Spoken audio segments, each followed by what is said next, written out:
সময় সংলাপে স্বাগত জানাচ্ছি। আমি তুষার আব্দুল্লাহ। সময় সংলাপে আমার সঙ্গে যোগ দিয়েছেন লেখক সাখাওয়াত টিপু। আপনাকে স্বাগত সময় সংলাপে। আমি আজকে লেখক, প্রাবন্ধিক, চিন্তক আহমেদ ছফার জন্মদিন, সেই ৭৩তম জন্মদিন। সেই জায়গা থেকেই আমি আহমেদ ছফাকে নিয়ে আলোচনা শুরু করতে চাই। আলোচনা হয়তো পুরোটা বিস্তৃত তাকে নিয়ে হবে। সেখানে আপনার কাছে আমি জানতে চাই যে আহমেদ ছফা বলতেন যে লেখকের কাজ হচ্ছে যে মানুষের স্বাধীনতাকে বিস্তৃত করা, তার চিন্তার সীমানাকে বিস্তৃত করা। এখন যারা লেখার সঙ্গে আছেন, যাদের সঙ্গে কিবোর্ড বা কলম আছে, তারা আসলে সেই কাজটা করছে, কতটুকু করতে পারছে?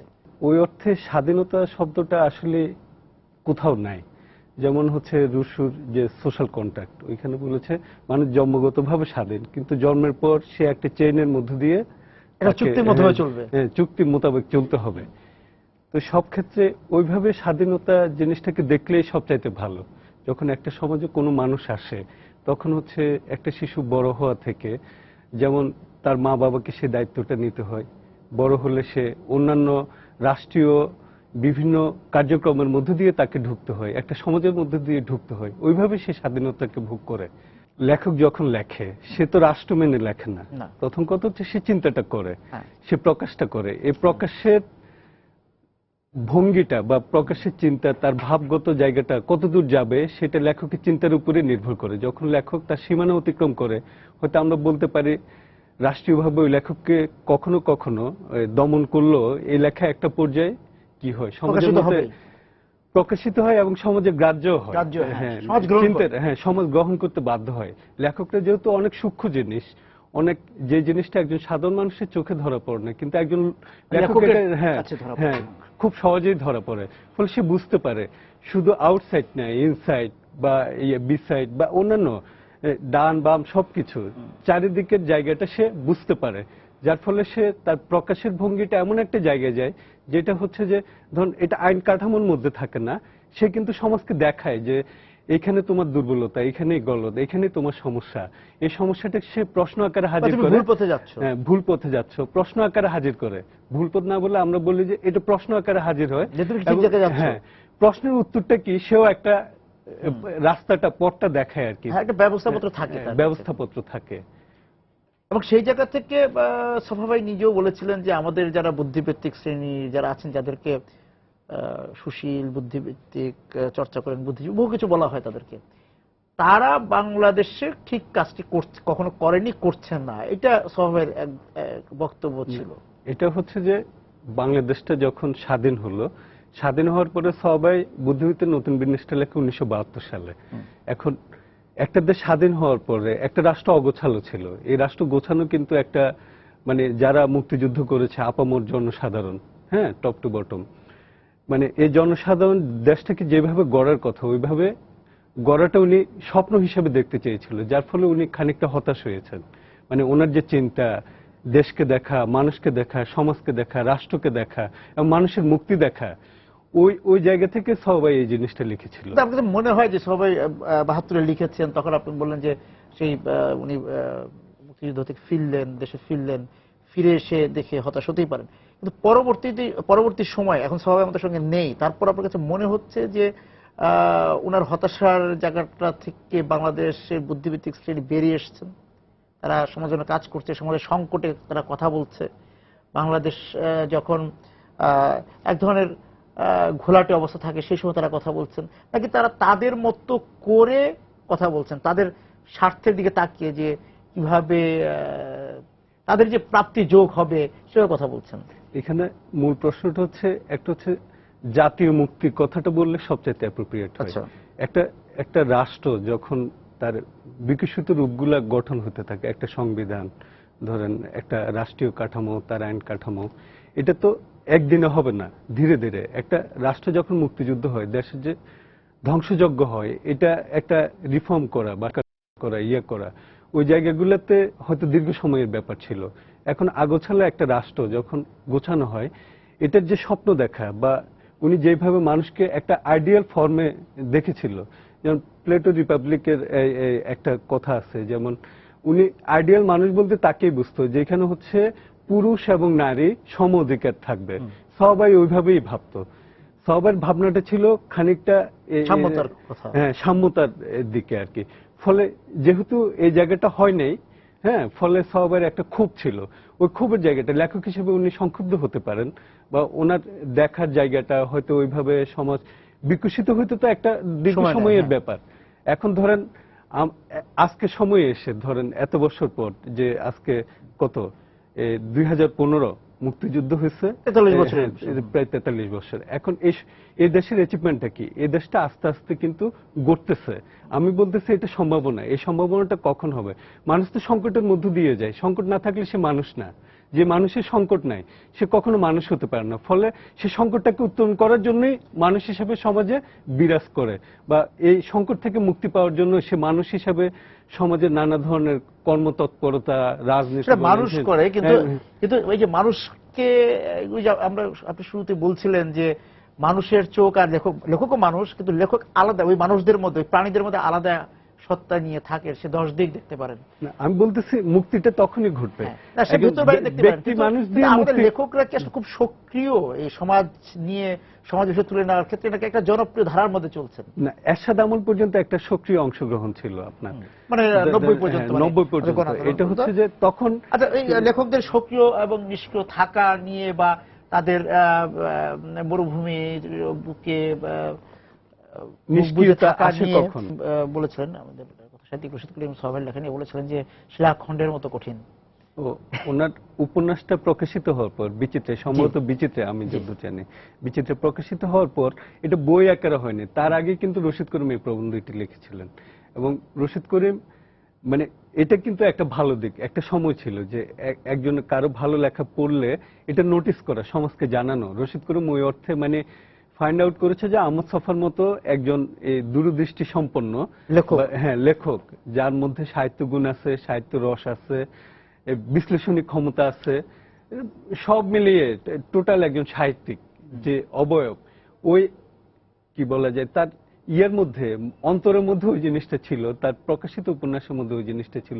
ওই অর্থে রশিদ করিম এটার সমালোচনা করেছিল।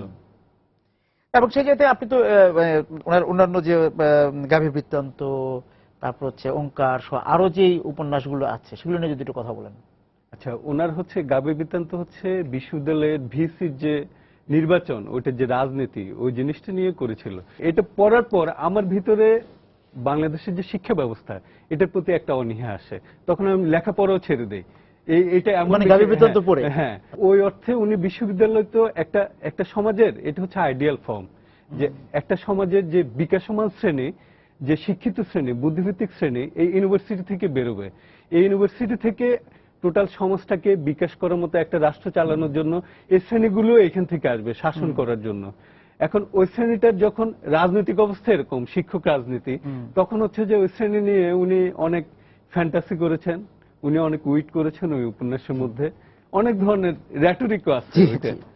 হ্যাঁ, র্যাটরিক জিনিসটা একটু বলি, যেমন এরিস্টটলের একটা বই আছে, আর্ট অফ র্যাটরিক। ওইখানে এরিস্টটল একটা জিনিস বলছে, র্যাটরিক জিনিসটা হচ্ছে যে হয়তো মনে হয় যে না, উনি এমনি রসিকতা করেছেন, আসলে কিন্তু তা না। এই রসিকতার মধ্যে সূক্ষ্ম একটা রাজনীতি আছে। উনি সমাজকে দেখাতে চান যে আমাদের বিশ্ববিদ্যালয়ের যে শিক্ষক রাজনীতির ফলে যে ক্ষতিটা হয়, ওইটা হচ্ছে তার নমুনা। যদ্যপি আমার গুরু নিয়ে বলার আগে আমি আরো রেফারেন্স দিই, যেমন প্রফেসর রাজ্জাক 3টা সাক্ষাৎকার নিয়েছেন। একজন হচ্ছে সর্দার ফজল করিম, একজন হচ্ছে হুমায়ুন আজাদ, আরেকজন হচ্ছে সেলিনা শিরিন শিকদার। তো আমরা 2টা সাক্ষাৎকার খুব ভালোভাবে পাই। হুমায়ুন আজাদটা পড়েছি আমি। প্রফেসর রাজ্জাকের ঢাকা বিশ্ববিদ্যালয়ের যে কাহিনী, পূর্ববঙ্গীয় সমাজ, ওই ইয়েটা।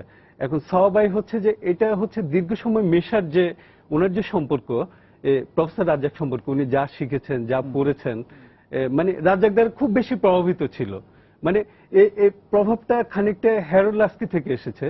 এবং হ্যারল্ড লাস্কির চাইতেও যেটা গুরুত্বপূর্ণ, এরা হচ্ছে বেসিক্যালি ফ্রাঙ্কফুর্ট স্কুল দ্বারা প্রভাবিত ছিল, যে এই ইউরোপের যে মুভমেন্টটা হয়েছিল আর কি, ওই চিন্তা দ্বারা খুব, যেমন ক্রিস্টোফার কর্ডওয়েল দ্বারা সবাই খানিকটা প্রভাবিত ছিল। তারপর হচ্ছে এই ধরনের আরো অন্যান্য তারপর হচ্ছে জোরবাদা গ্রিকের লেখক কাজানজাকিস, হ্যাঁ, ওনার বই পড়তে বলতো আমাদের, নানা কিছু, সবাই তো নানা কিছু নিয়ে করতো। আমি বলতেছি যে প্রফেসর রাজ্জাকের প্রভাবটা মানে সবার মধ্যে খুব ব্যাপক ছিল আর কি। উনি ওনাকে যেমন প্রফেসর রাজ্জাক সম্পর্কে কেউ সমালোচনা করতো, উনি এটা সহ্য করতে পারতো না। আমরা যখন কোনো প্রশ্ন করতাম যে রাজ্জাকের তো কোনো কিছু নাই, আপনি বলে আমার স্যার সম্পর্কে আজে বাজে কথা বলে বের করে দেব তোমাকে, মানে এরকম ভক্তি করতো আর কি। এখন জ্ঞানগত জায়গায় একটা সমাজ গঠনের জন্য ধরুন এটা প্লেটোর মতো, হয়তো উনি বলছে যে উনি সক্রেটিসের মতো ইয়েকে প্রফেসর রাজ্জাককে তুলনা করেছে, আবার কোন অনেক জায়গায় সমালোচনা করেছে। আমি বলতেছি যে এই সমাজটা গঠনের ক্ষেত্রে হ্যাঁ ওনাদের একটা বিশাল ভূমিকা ছিল, যেটা হচ্ছে যদ্যপি আমার গুরুর মধ্যে জিনিসটা আছে আর কি। এই সমাজটা চেনার জন্য এসব বই, ঢাকা বিশ্ববিদ্যালয়কে চেনার জন্য খুবই গুরুত্বপূর্ণ বই এই যদ্যপি আমার গুরু। একটা বিষয় যে আপনি একটু আগে বলছিলেন যে একজন লেখকের একটা ভালো লেখার ক্ষেত্রে সেটা ওনার স্বীকৃতি দেওয়া বা বলা যে তোমার লেখাটা ভালো হয়েছে, প্রশংসা করে। উনি তো অনেক লেখককে খুঁজে এনে লেখক বানিয়েছেন, সেটাও তো আছে ওনার। না, লেখক জিনিসটা তার সত্তার মধ্যে থাকে, উনি লেখক বানাইতে পারেন না, লেখক বলতে এনে পরিচয় করে দেওয়ার জায়গা, সেটা বলছি। এক্স্যাক্টলি। ধরেন এটা তো যে কোনো একটা ফুল হওয়ার আগে গাছের যে পরিচর্যা হয়, ওই পরিচর্যাটা করার যে একটা ওয়ে, ওইটা হয়তো উনি মালির কাজটা করেছেন। হ্যাঁ, মালির কাজটা করা, এটা সবাই খুব চরম ভাবে করেছে। যেহেতু ওনার সংসার ছিল না, ফলে উনি ভাবতো যে কারো একটা ভালো লেখা খুঁজে, কোন লেখককে খুঁজে বের করে আনা, যে আবার কারো লেখা উনি সংক্ষুব্ধ হইলে ফোন করে আবার একটা বকা দেওয়া যে তুমি এত বাজে লেখা কিভাবে লিখলে, এটা সবার মধ্যে ছিল।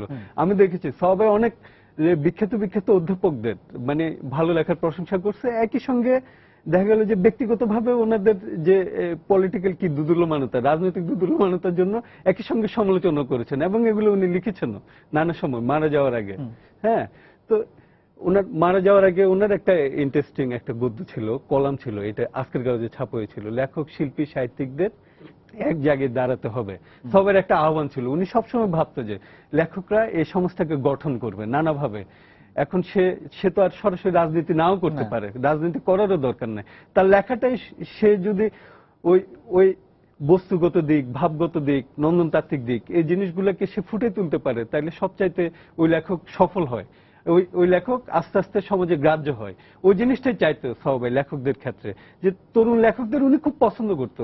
তরুণরা তো সবাইকে ঘিরে থাকতো, অনেক তরুণ, মানে এটা হচ্ছে নানা ধরনের তরুণ ছিল, কবি, নানা ধরনের চিন্তার মানুষ ছিল, চিন্তার মানুষ ছিল। আমি বিরতিতে যাচ্ছি, ফিরে এসে কথা বলবো যে সবাই যখন তার জীবনের শেষ দিকটাতেই কিন্তু আমাদের সংস্কৃতি বিভিন্ন ভাবে বাইরের দিক থেকে মানে আমাদের দরজা জানালা খুলতে শুরু করে, তখন তিনি বলেছিলেন যে এই যে বাইরের সংস্কৃতি যে আমাদের উপর ঝাঁপিয়ে পড়ছে, তাকে গ্রহণ করতে জানতে হবে। জানার জন্য যে আমাদের সাংস্কৃতিকভাবে তৈরি হওয়া, রাজনৈতিকভাবে, আমলাতান্ত্রিক সবভাবে, সেই সাংস্কৃতিকভাবে আমরা প্রস্তুত না। আমাদের সাংস্কৃতিক প্রস্তুতিটা যে আমরা কতটুকু নিতে পারবো, নিতে পারছি, দরজা জানালা তো খোলা থাকবে, আমরা ছাদে বসে থাকবো, তো ছাদের যে 10 দিকের যে দমকা হাওয়া আসবেই, শীতল হাওয়া আসবে, কতটুকু নিব, কতটুকু নিব না, হ্যাঁ, সেই জায়গাটার সংকট সবাই হয়তো এটা বলে গেছেন অনেক আগেই। কিন্তু এটা আমাদের 90 দশকের শেষ দিক থেকে আমাদের স্যাটেলাইট আসলো, সবকিছু আসলো, কিন্তু ওই লড়াই কিন্তু আমরা এখন ওই সংকটটা এখনো অতিক্রম করছি, তাই না? হ্যাঁ, সংকটকাল না, একটা সংকটকাল আছে, আবার এটা সম্ভাবনার দিকও আছে। মিডিয়া কিন্তু আগে এত বেশি ছিল না। ইলেকট্রনিক মিডিয়া আমরা সেই বিটিভি দেখতাম, বিটিভির সেই সংস্কৃতি নির্দিষ্ট একটা ফরম্যাটে দেখতাম, কিন্তু এটার যে বিকাশমান ধারা, ওইটা যেমন বিকাশ ঘটেছে, আমি বলতেছি পুঁজির বিকাশের সঙ্গে সঙ্গে পুঁজির অন্যান্য উপকরণগুলোরও মানে সংস্কৃতির এই বিকাশ ঘটেছে। এখন ধরেন এটি কি কাজে লাগে, আমি কোন প্রয়োজনে আমার জিনিসটা নিব, বা কোন প্রয়োজনে আমি সমাজকে দেখাতে চাই যে এটা আমার সমাজের জন্য মঙ্গলজনক, বা এটা আমার সমাজের জন্য একটা উত্তরণের উপায়, সমৃদ্ধ করবে। ওই জায়গা থেকে ধরুন কিছু প্রশ্ন তো আছে, আমরা হুট করে তো কোনো জিনিস এনে আমাদের সংস্কৃতির মধ্যে ঢুকাই না, ফলে আমরা এক ধরনের সংস্কৃতি হচ্ছে সবসময় প্রোটেক্ট করে তার একটা যে ন্যাশনাল ফর্ম আছে, ধরেন একটা জাতীয়তাবাদী ফর্ম আছে সংস্কৃতি, যে কোনো সংস্কৃতি হচ্ছে আপনি ইচ্ছা করলো আপনার পিতৃ পরিচয়, আপনার মাটি, আপনার ভূমি, এটা অমিট করতে পারবেন না। যেখানে হচ্ছে রবীন্দ্রনাথ যেখানে বলতেছিল কৃষ্টি বা কৃষি কালচারের একসময় বিতর্ক হয়েছিল যে এই কৃষ্টি থেকে কিন্তু সংস্কৃতির উৎপত্তি। হ্যাঁ, যেটা কালচার মানে কি, কালচার জিনিসটা হচ্ছে একসময় ছিল কৃষি থেকে কালচারটা হয়, কৃষিতে আছে না যে গাছের কালচার করতেছে, কলম করতেছে, এগ্রিকালচারের কালচার শব্দটা খুবই একটা মিশ্রণ, মিশ্রণ থেকে কালচারের শব্দ। হ্যাঁ, কালচার তৈরি হয়েছে সেই মিশ্রণ থেকে। কালচার মানে হচ্ছে মানে বিভিন্ন জায়গা থেকে নাও নিয়ে তৈরি করা। বাংলা ভাষা তো শুধু বাংলা ভাষা নয়, এটা নানা ভাষার একটা উপকরণ। হ্যাঁ, ধরেন এখানে সংস্কৃত আছে, এখানে উর্দু শব্দ আছে, ফার্সি শব্দ আছে, হ্যাঁ নানা ধরনের, বার্মাস শব্দ আছে, পর্তুগিজ আছে, নানা ধরনের। এখন ধরেন ভাষাটা তার নিজ প্রয়োজনে আত্মীকরণটা করে, নিয়ে নেয়। এটা হচ্ছে ভাষার যে লালিত্য আছে, ভাষার যে গঠন আছে, সবকিছু মিলে আছে, খাপ খাওয়ানো। হ্যাঁ, এই খাপ খাওয়ানোটা হচ্ছে তার উপযোগী করে নেয়। হ্যাঁ, যখন নিজের মতো করে নেয়। এখন এই পরিবর্তনটা যদি আমরা আমাদের মতো সৃষ্টি করতে না পারি, আমি বলতেছি এটা সৃষ্টি করতে হবে নিজের মতো করে। এটা করতে না পারলে তাইলে আমরা অনেক জিনিস হারাবো, যেগুলো হচ্ছে যে একসময় আমরা দেখতে পাবো না। যে সেটা যে করতে পারছি না বা করার চেষ্টা করছি, হয়তো মানে করে উঠতে পারছে, সেটা তো একটা শিক্ষারই একটা ঘাটতি, শিক্ষারই অংশ। হ্যাঁ, ধরেন আপনি যে প্রাথমিক শিক্ষা, বুনিয়াদী যে শিক্ষা, ওই বুনিয়াদী শিক্ষাটাই হচ্ছে মানুষের আসল শিক্ষা। আপনি বর্ণটা ওইখানে শিখেন, বাক্য লেখাটা ওইখানে শিখেন, তারপর চিন্তা করার জিনিসটা ওইখানে শেখায় এই প্রাইমারি স্কুলে, যেটা প্রাথমিক বিদ্যালয় বলে, বুনিয়াদী শিক্ষাটা। তারপর এই যে আমি বলতেছি সংস্কৃতি তখনই ঘটবে যদি শিক্ষার যে অবকাঠামোগত যে পরিবর্তন, ওই পরিবর্তনটা যদি আমরা করতে পারি, আমরা যদি একটা কি বলে সুশিক্ষিত জাতি করতে পারি, তাহলে এই সাংস্কৃতিক পরিবর্তনগুলো আমরা বুঝতে পারবো। যেটা বিজ্ঞানের যে উন্নতি, এটা আমাকে গ্রহণ করতে হবে, আমি তো পিছিয়ে পড়লে হবে না। আমি একটু আরেকদিকে যেতে চাই সাদাত ভাই, সেটা হচ্ছে যে আমি সর্বশেষ তার একটি কবিতা দেখছিলাম, আপনারই মনে ফেসবুকে পোস্ট করা, ভেতরে খবর ঝরে। সেই জায়গা থেকে আমি একটু গণমাধ্যমে যেতে চাই যে উনি সেই কবে লিখেছেন ভেতরে খবর ঝরে, 70-এর আগে, 68 সালে যতটুকু মনে পড়ে, তখন ভিয়েতনামের যুদ্ধ সময়। কিন্তু তা আমার কাছে কবিতাটা পড়ে যেটা মনে হচ্ছে সেটা এখনো বাস্তবিক কথা, যে এখন তো টেলিভিশন যুগ হচ্ছে, যে বেতারও টেলিভিশন, এখন যদি সবাই থাকতে হয়তো বেতারও টেলিভিশনে খবর ঝরে। এই খবর ঝরে পড়ছে, কিন্তু মানুষের খবর কতটা ঝরছে? আচ্ছা, এটা হচ্ছে তথ্যের অভাব নাই। আপনি গুগলে সার্চ দিলে অনেক তথ্য পাবেন, সব তথ্য কিন্তু তথ্য না, সব তথ্য কিন্তু তথ্য না। হ্যাঁ, আপনি যেটা ভাবেন যে এটার মধ্যে ট্রু আছে, এটার মধ্যে রিয়েল আছে, যে জিনিসগুলো আছে, আপনি যেটা সমাজকে দেখাতে চান, ওই জিনিসটাই হচ্ছে আপনার কাছে ইনফরমেশন। এর বাইরে ওইটা হচ্ছে আপনার কাছে ইনফরমেশন না। আপনি কি নিচ্ছেন, কি প্রয়োজনে নিচ্ছেন, এই প্রশ্নগুলো, কতটুকু নিচ্ছি, হ্যাঁ কার জন্য নিচ্ছেন, আপনার ভোক্তা কারা, এটা কিন্তু একটা গুরুত্বপূর্ণ জিনিস। সবাই যেটা ইন্টারেস্টিং, সবাই হচ্ছে ভিয়েতনামের যুদ্ধের ঘটনা উনি কল্পনা করছে সে কবে, 60-এর দশকে, কিন্তু বাংলাদেশের ঘটনাটা ঘটছে কত, 73 সালে 1 জানুয়ারিতে, যে এই ছাত্র নিয়ন অন্যান্যরা যে মিছিলটা করলো, উনি দেখতে পাইলো যে এখানে একটা রক্তপাত ঘটতেছে। শুধু ভিয়েতনামে না, পৃথিবীর যে কোনো দেশে দরিদ্র মানুষের যে রক্তপাত, ওটা দেখতে পাওয়া, যে একটা সমাজ, যে বিকশমান সমাজ দেখতে পাওয়া, একটা সমাজ মানুষের মুক্তি দেখতে পাওয়া, একটা সমাজে ন্যায় প্রতিষ্ঠা হওয়া, একটা সমাজে যে আমরা সত্যের কাছাকাছি যাওয়া, হ্যাঁ ওইটাই তো গুরুত্বপূর্ণ। যে আমরা সমাজটা এইভাবে সুন্দরভাবে, যে মানুষের যে কি বলে সামাজিক মালিকানা প্রতিষ্ঠা করা, ওই চিন্তাটাই সবাই করতো। ওই জায়গা থেকে এই লেখাটা বলেছেন যে একমাত্র অন্যকে মুক্তি করে মানুষ নিজের মুক্তি অর্জন করতে পারে।